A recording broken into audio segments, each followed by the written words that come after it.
The Galactic Council chamber was a masterpiece of alien architecture.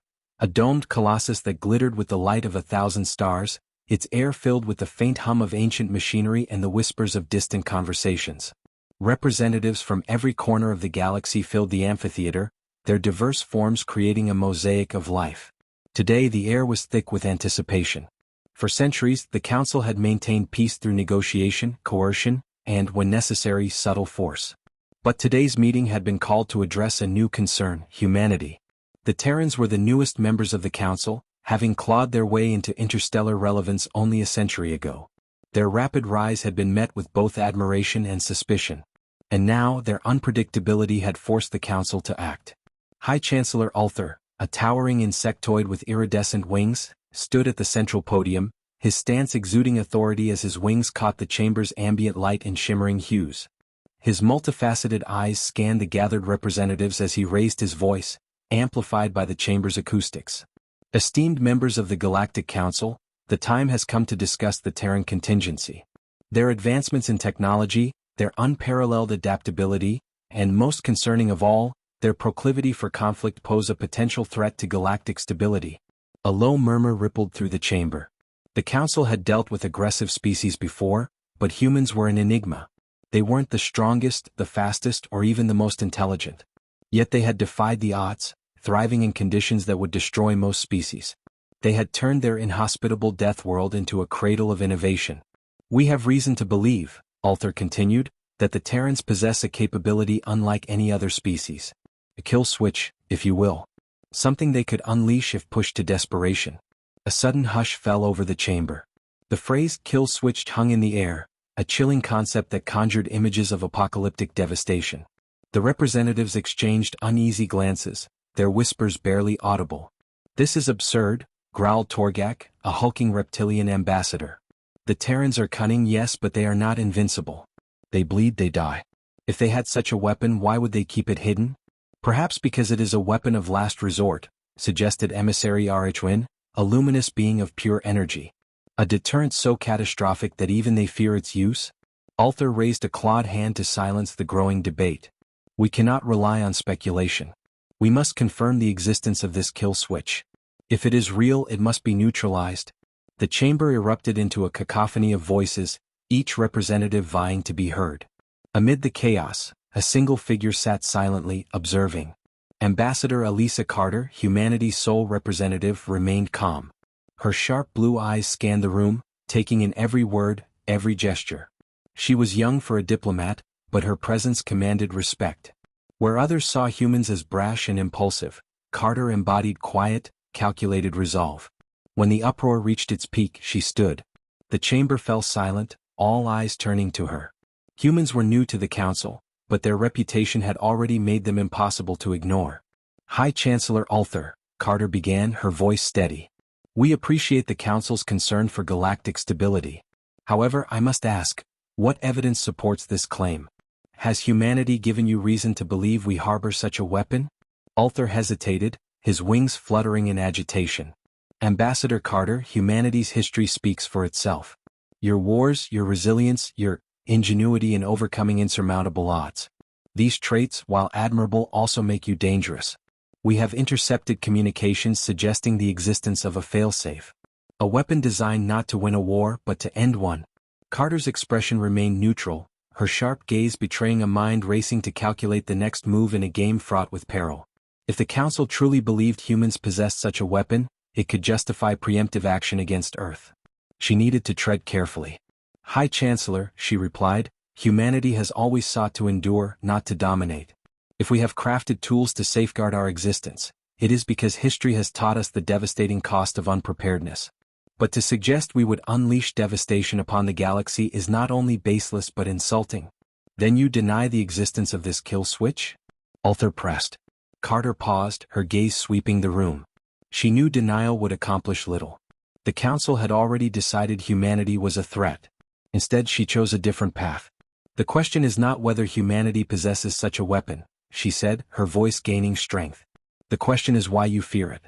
If the Council has treated humanity as an equal partner, if trust and collaboration have guided our interactions, then you have nothing to fear. But if you have conspired against us, undermined us, or sought to control us, then perhaps you should fear what we might become." The chamber fell deathly silent. Carter's words hung in the air, a challenge and a warning. She had not confirmed the existence of the kill switch, but she had not denied it either.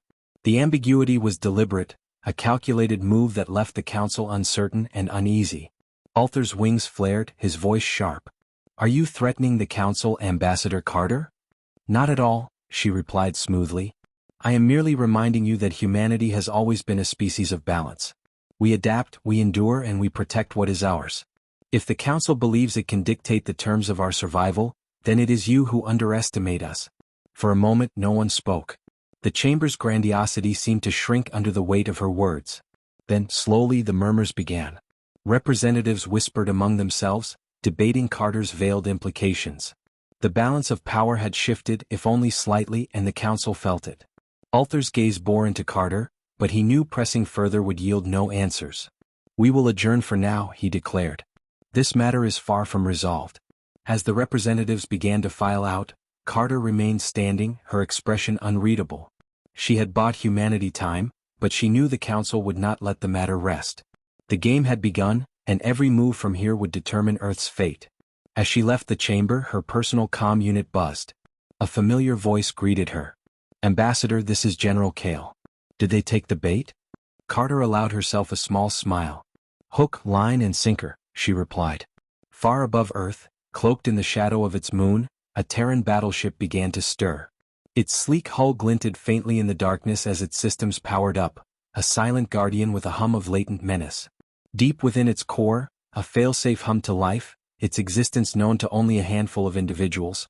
The Council's fatal assumption was not that humans had a kill switch. It was that they wouldn't use it. The Prometheus, humanity's most advanced battleship, hung in the silent void near Earth's moon, its hull gleaming faintly under the soft glow of Earthlight, a silent sentinel against the vastness of space. Inside, General Kale strode through the ship's command center, his footsteps echoing in the metallic corridor. He was a man of action, his sharp gaze and military precision evident in every movement. The faint hum of the ship's systems provided a steady backdrop, a reminder of the immense power hidden within its hull. "Status report," Kale barked as he entered the main bridge. A young officer turned, his fingers dancing over the holographic interface. "Systems are green across the board, General. The failsafe is primed and ready, but it remains dormant until activation." Kale nodded, his expression grim as his mind raced through contingencies. "And the Council?" "Ambassador Carter's report indicates they've taken the bait. They're scrambling to verify the existence of the failsafe," the officer replied. Kale's lips pressed into a thin line. "Good. Let them waste their resources chasing shadows. But we must be ready for their next move. The Council's fear makes them dangerous." The bridge crew exchanged uneasy glances. Humanity had always operated on the edge of survival, but the stakes had never been higher. The Council's paranoia could lead to an all-out assault on Earth, and Kale knew they had to be prepared for every possibility. On the other side of the galaxy, in the glittering halls of the Galactic Council's central station, its crystalline walls refracting light into a kaleidoscope of colors, Arthur convened an emergency meeting with the Council's most trusted advisors. The insectoid's wings flickered with agitation as he paced the room. "We cannot wait any longer," he declared. "The Terrans have shown their hand and we must respond decisively. If their failsafe is real, it could jeopardize the stability of the entire galaxy. But what if it isn't real?" Emissary HFY countered, their luminous form pulsing faintly. "The Terrans are masters of deception. This could be a ploy to make us overextend ourselves." Arthur's gaze sharpened. "Would you wager the safety of your homeworld on that assumption?"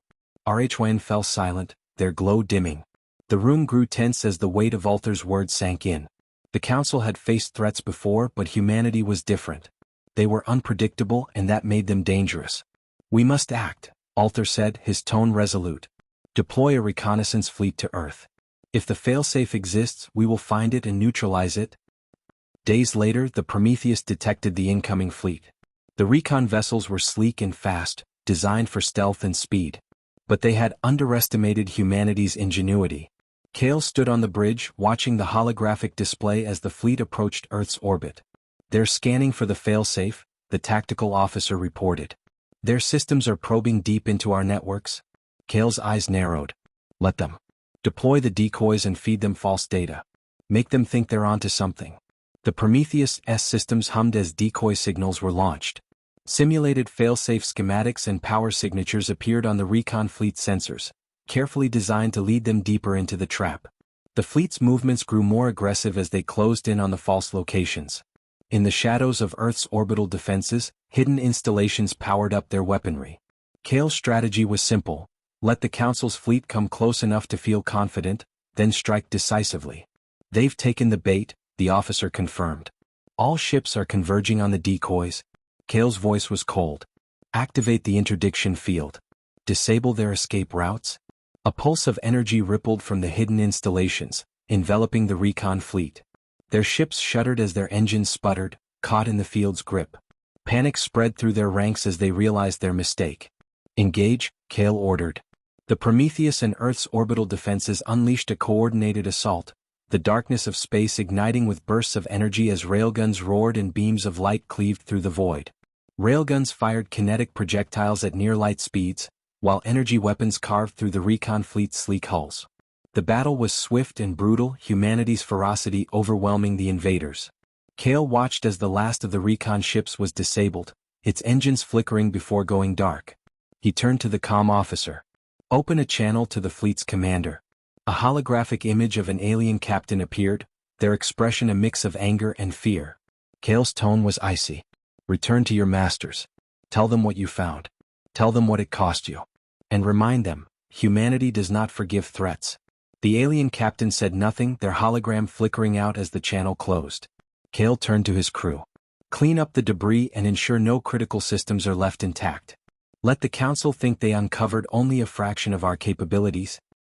Far away in the halls of the Galactic Council, Althor received the recon fleet's fragmented report. His wings twitched with barely contained frustration as he listened to the survivors' accounts.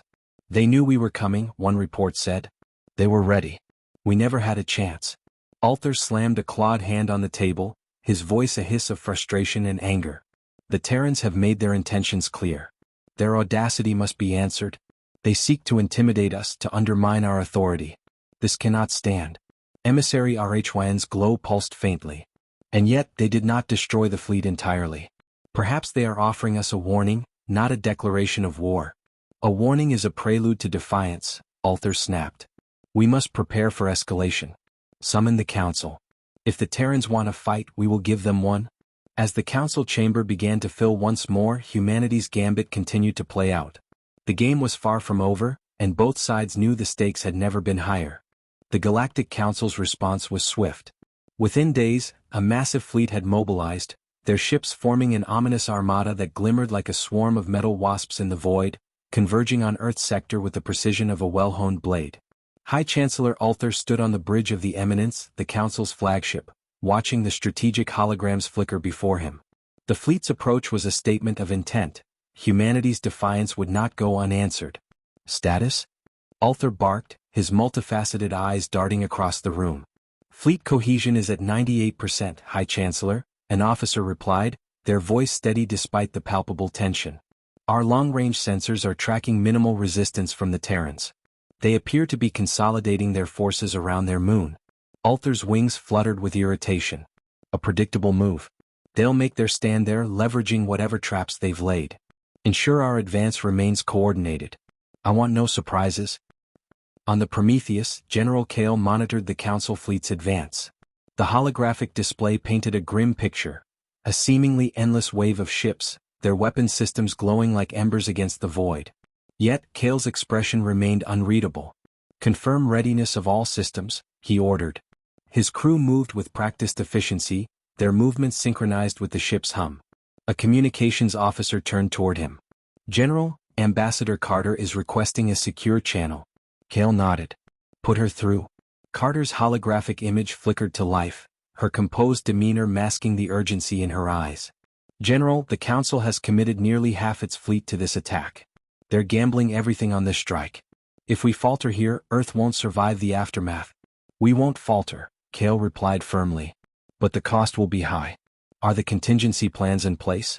They are, Carter confirmed. But I hope it doesn't come to that. Kale allowed a faint smile. Hope is a luxury, Ambassador. Preparation is survival. The Council fleet entered Earth's orbit with ruthless efficiency. Their formation was a testament to their power, a phalanx of destruction that dwarfed humanity's defenses. Althor stood at the forefront of the eminence, his gaze fixed on the blue-green sphere below. "Open a channel to the Terran command," he ordered. Moments later, Kale's face appeared on the main screen. His expression was calm, his eyes sharp. "High Chancellor," he greeted, his voice devoid of warmth. "General Kale," Althor replied. "This is your final chance to surrender. Humanity's defiance ends here, one way or another." Kale's lips twitched into a humorless smile. Spoken like someone who's never faced a Deathworlder, a species forged by adversity, where survival isn't a choice but an instinct. "We don't surrender, High Chancellor. Not to you. Not to anyone." Althor's wings flared. "So be it. Your extinction will be swift."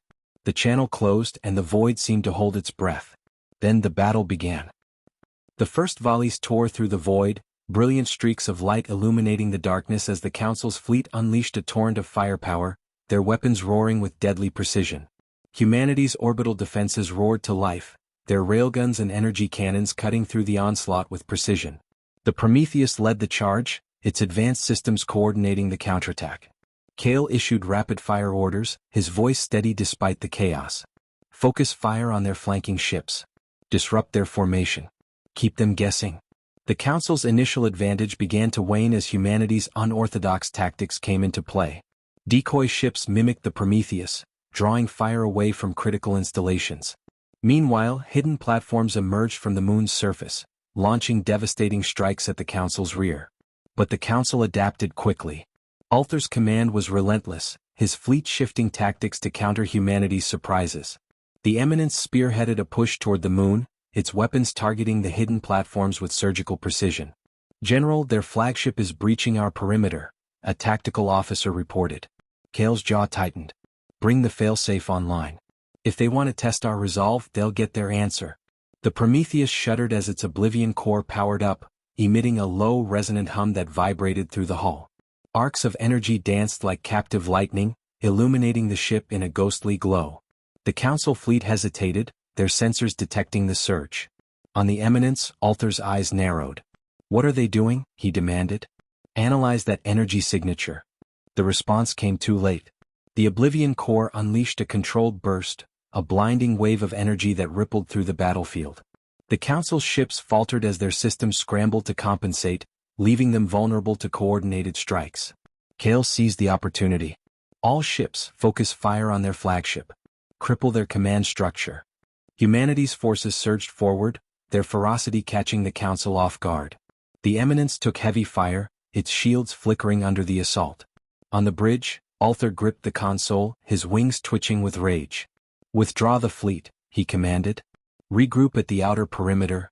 The Council's ships began to pull back, their formation disarrayed. Humanity pressed their advantage, driving the invaders further from Earth. As the battle waned, the Prometheus stood as an unyielding beacon of resistance. In the aftermath, Kale surveyed the battlefield from the bridge. The wreckage of Council ships drifted in the void, their shattered forms silhouetted against Earth's glow, a stark testament to humanity's unyielding resilience. His crew worked tirelessly to secure the area, their movements a blend of relief and exhaustion. Carter's image appeared on the main display, her expression solemn. "We've bought ourselves time, but the Council won't stop. They'll return stronger than before." Kale nodded. "Then we'll be ready. This isn't just about Earth anymore. It's about sending a message: humanity won't bow." As the Prometheus powered down its Oblivion core, the ship's systems hummed with quiet strength. Kale stared out at the stars, his resolve unshaken. "This was just the beginning," he murmured. "The galaxy hasn't seen the worst of us yet." The void of space was eerily quiet in the aftermath of the battle, a stark contrast to the chaos and cacophony that had erupted just hours before, leaving an uneasy stillness that seemed to echo with the memory of destruction. Humanity's defenses had held, but the cost was etched into the debris field orbiting Earth, a graveyard of ambition and defiance. The Prometheus drifted at the heart of the fleet, its hull scarred but unbroken, a silent testament to humanity's resilience. On the bridge of the Prometheus, General Kale stood surrounded by his officers.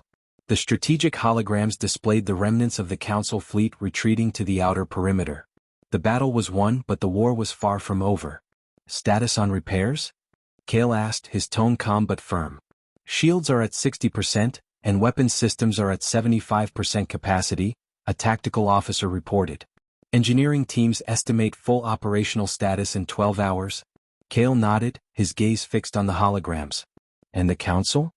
They've regrouped at the perimeter, the officer replied. No signs of immediate retaliation, but they're consolidating their forces. Kale's jaw tightened. They'll come back. Stronger and more determined. We need to be ready. In the halls of the Galactic Council's central station, chaos reigned. High Chancellor Ulther paced the command room, his wings twitching with frustration. Reports from the battle painted a grim picture. The Council's fleet had underestimated humanity, and the price had been devastating. High Chancellor, MR.america began cautiously, their luminous form dimmed with unease. Perhaps it is time to reconsider our approach. Humanity's resilience is unprecedented. Ulther's gaze snapped to RHWyn, his multifaceted eyes narrowing. Reconsider? They humiliated us. They defied the Council's authority. If we back down now, we invite rebellion from every corner of the galaxy. But continued escalation could cost us more than we can afford, RHWyn countered. Humanity has shown they are not to be underestimated. Perhaps dialogue rather than domination is the answer. Ulther hissed, his wings flaring. Dialogue? They've made their intentions clear. Humanity seeks only to undermine and destroy. Prepare the fleets. This is far from over. Back on Earth, in the shadow of its moon, Ambassador Carter met with General Kale aboard the Prometheus. The tension in the air was palpable as the two leaders discussed the next steps. We bought ourselves time but not much, Carter said, her voice steady. Ulther won't let this go. He'll throw everything the Council has at us. Kale leaned back in his chair, his expression contemplative but resolute. Then we need to ensure they don't get the chance. We've been on the defensive for too long. It's time to take the fight to them on our terms. Carter raised an eyebrow. An offensive? Against the Council? That's a bold move even for you. It's our only move, Kale replied. They see us as a threat because they don't understand us. If we can strike at their heart, disrupt their operations and force them to negotiate on our terms, we might stand a chance at ending this before it spirals further. Carter considered his words, her gaze unwavering. You're gambling with the fate of our species, General? Kale's lips curled into a faint smile. Every battle we've fought has been a gamble, Ambassador. This is no different. The League of the Forgotten, a loose coalition of species disillusioned with the Council's iron grip, had been watching humanity's rise with interest. Their representatives, scattered across the galaxy, had seen the battle against the Council fleet as a beacon of hope. Humanity's defiance had sparked whispers of rebellion among those who had long suffered under the Council's rule. In a hidden enclave on the planet Draken, League leaders gathered in secret to discuss their next steps. The Terrans have achieved what we never dared, a reptilian leader growled, his scaled hands clenched into fists, his voice filled with a mixture of awe and determination. They've shown the galaxy that the Council can bleed. But their victory is fragile, a feathered emissary cautioned. The Council will retaliate with overwhelming force. Humanity cannot stand alone. Then we must ensure they don't have to, the reptilian leader said firmly. It's time we join the fight. If humanity can defy the Council, so can we. As the Prometheus prepared for its next mission, Kale stood alone on the bridge, staring out at the stars, their endless expanse a reminder of both the vastness of their struggle and the boundless possibilities ahead. The galaxy stretched before him, vast and full of possibility. He knew the path ahead would be treacherous, but humanity had always thrived in the face of impossible odds. A soft chime broke his reverie and Carter's voice came over the intercom. General, we've received a transmission from the League of the Forgotten. They want to meet? Kale's gaze sharpened. Set a course. Let's see if they're ready to stand with us. The Prometheus engines roared to life, their deep, resonant hum reverberating through the ship as it surged forward into the unknown, cutting a path through the vast darkness of space. Humanity's fight was far from over, but for the first time they weren't alone. As the stars blurred into streaks of light, Kale felt a flicker of hope ignite within him. The galaxy had underestimated humanity, and they were about to learn just how dangerous that mistake could be.